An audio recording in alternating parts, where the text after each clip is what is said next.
The sun shone brightly that afternoon in London, highlighting the grandeur of Buckingham Palace. Hundreds of tourists crowded around, photographing every detail, buying souvenirs and anxiously waiting for the famous changing of the guard. Amid the general excitement, one man stood out from the rest, not only because of the volume of his voice, but also because of the disdainful attitude he proudly displayed. "This is a joke," declared the man loudly, breaking the ambient sound of laughter and conversations. "These guards are just decorations, flesh and blood robots. I wanted to see if they are that tough outside of this show." His sarcasm-filled words made some people around frown, while others preferred to discreetly move away. Ignoring the disapproving looks, he approached the security barrier, provoking even more. A few meters away, one of the royal guards stood stoically. His face was a mask of neutrality, and his impeccable posture seemed unbreakable.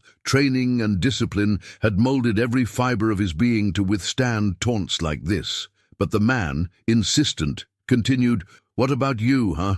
What would you do if I crossed that line?" He let out an exaggerated laugh and pretended to cross the line, attracting even more of the crowd's attention. The public, who until then had been watching in a dispersed manner, began to focus on the scene. Murmurs echoed through the group, and many raised their cell phones, ready to record the outcome. Suddenly the man took a step forward and, in an act of affront, raised his hand and slapped the guard. The sound of the slap reverberated through the air, leaving everyone in absolute silence. For a moment, it seemed as if time had stopped. The guard, who until that moment had remained undaunted, moved with surprising agility. In a single fluid movement, he grabbed the attacker's arm, immobilizing him and knocking him to the ground with a precise and professional technique. The man, now stunned, screamed in pain and surprise, not understanding what had happened. Trying to compose himself, he tried to stand up, but the guard, without deviating from his formal posture, retreated to his original position. A few seconds later, palace security guards arrived at the scene and quickly detained the man, handcuffing him without difficulty. Even so, he continued to protest loudly. "This is an abuse of power. I have my rights. I will sue you." The initial silence of the crowd was soon replaced by a buzz of voices.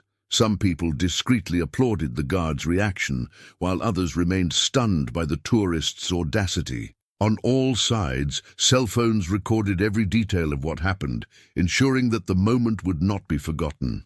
"Do you think he's going to get into trouble because of this?" a woman whispered to her friend next to her. Further along, a young man laughed as he watched the recording on his own phone. "This is going to hit the internet in minutes," he commented enthusiastically, and he was right. Images of the incident quickly went viral, taking over social media. In a matter of hours, the video racked up thousands of views and shares, generating a flood of comments and discussions online. Meanwhile, the guard remained exactly where he was, motionless and focused, as if nothing had happened. For him, it was just another day at work. To the world, however, he had become an example of professionalism and determination in the face of provocation. Every detail of the scene began to be discussed intensely, generating a veritable deluge of differing opinions. "They finally put a disrespectful tourist in his place," stated one of the most popular comments on social media. On the other hand, some critics pointed out, it was an exaggerated reaction. The guard should have maintained his posture as protocol requires. The controversy quickly gained momentum. Newscasts began showing excerpts of the videos, accompanied by heated debates between analysts and commentators. Some defended the guard, highlighting that he only reacted to a direct attack, while others questioned whether the use of force had really been necessary. Meanwhile, in a military barracks, the guard, still wearing his uniform, sat in an interrogation room. In front of him, a senior officer was analyzing the incident report carefully. "You know your conduct will be scrutinized, don't you?" asked the officer, looking directly at him. "So soon you were lucky everything was caught on camera. Without these images, it would be your word against his," he added. The guard remained firm, aware that his actions followed training protocols, although he also knew that outside opinions could complicate the situation. Elsewhere in the city, The tourist, an American man, was detained at a police station. He protested vehemently, raising his voice. "You don't know who you're dealing with," he shouted. "I have contacts. This guard will pay dearly for this." He pounded the table with his fist, trying to assert authority.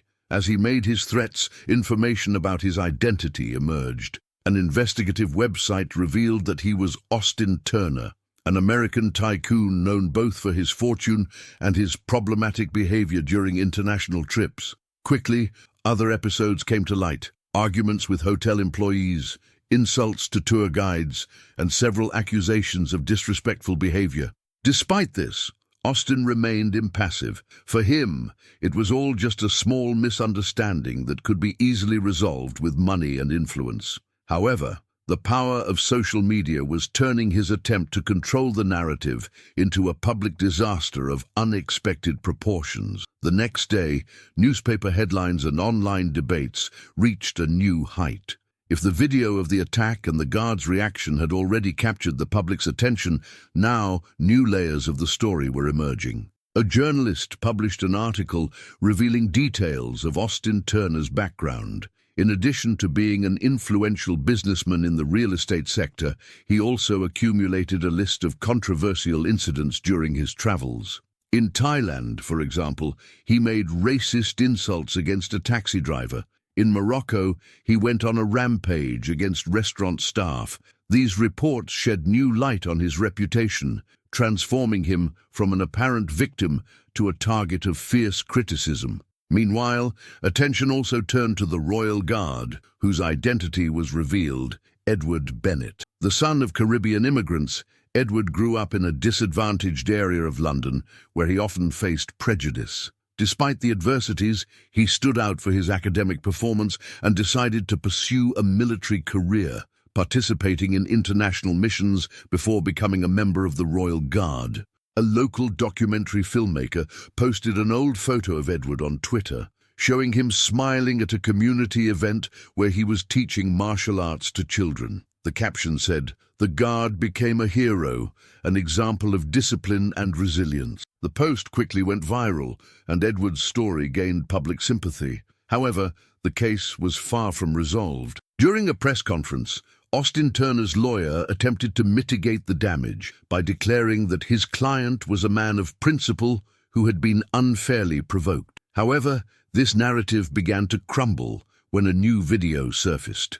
Recorded by another tourist, the video clearly showed Austin teasing Edward minutes before the slap. He made racist and derogatory comments saying, "You're only here because of quotas. A country like this deserves true guards, not substitutes." The video immediately went viral, generating a wave of outrage. While Austin faced mounting public pressure, Edward, accompanied by his lawyer, prepared for an inevitable legal battle.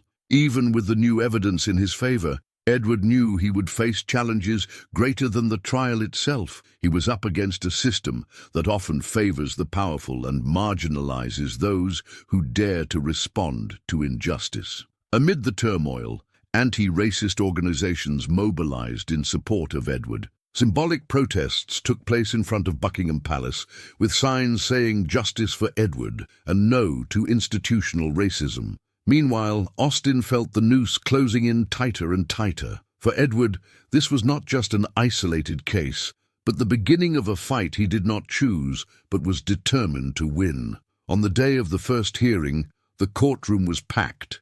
Cameras of journalists and onlookers crowded around the building, while tension took over the atmosphere. On one side, Austin Turner, dressed in an impeccable suit, displayed exaggerated confidence.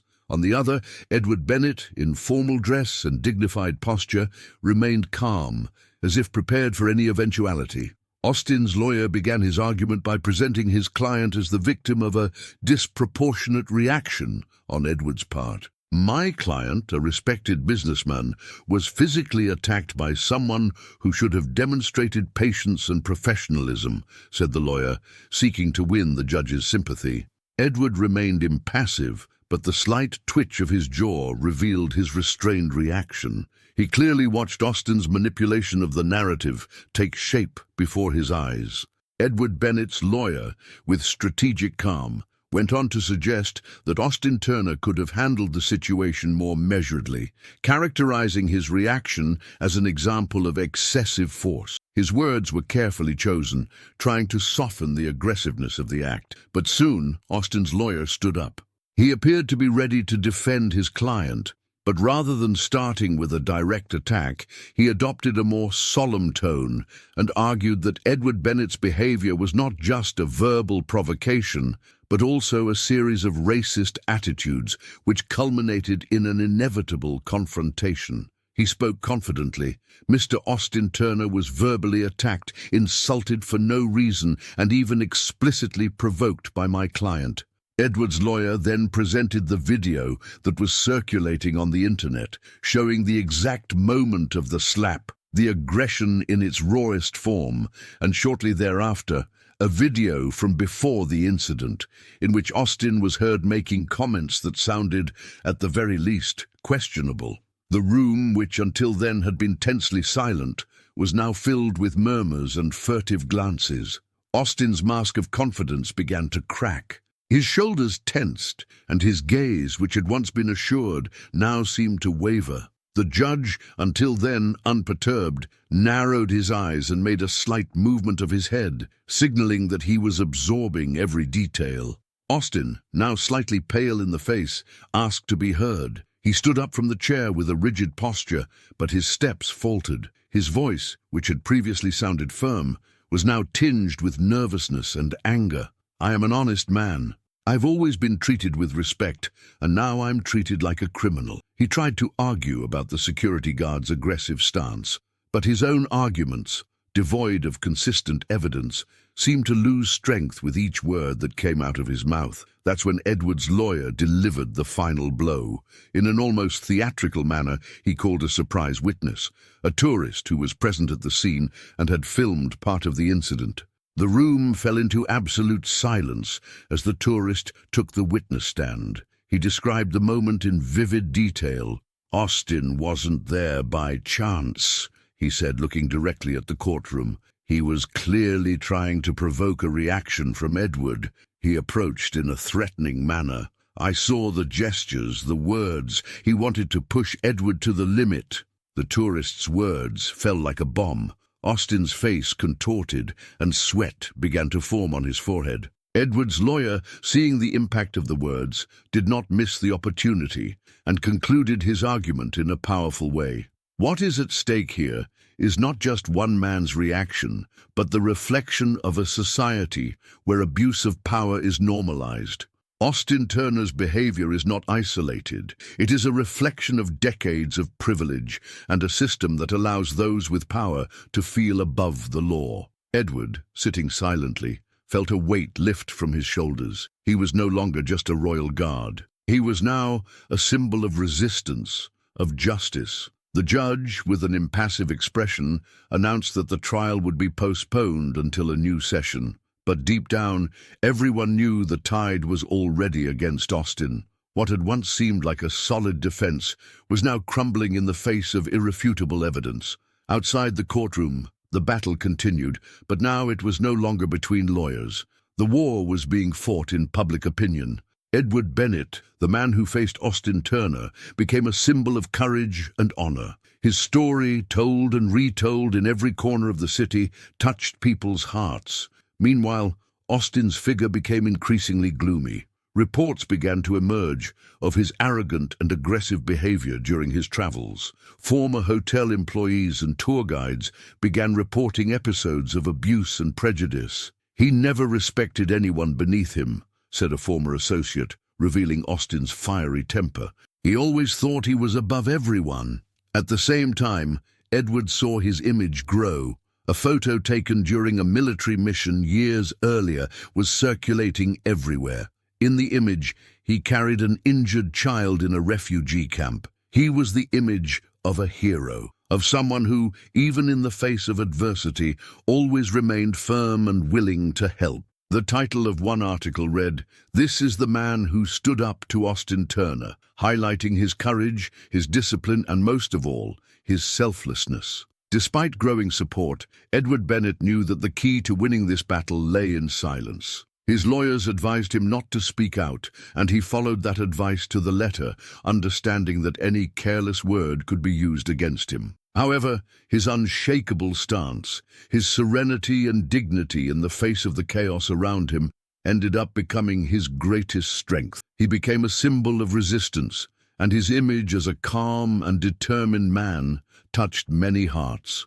The mobilization of anti-racist groups and civil rights organizations did not take long to gain strength. In several cities, protesters took to the streets in support of Edward, with signs exuding justice and equality. The contrast between his calm and the hostility he had faced became a powerful reflection of his fight for something greater. On the other side, Austin Turner, cornered by public pressure, desperately tried to minimize the situation. In a televised interview, he made a desperate plea. "This was all a big misunderstanding. I made a mistake, yes, but now they are trying to destroy my life." But his words sounded hollow, forced, and most viewers recognized Austin's attempt to manipulate events.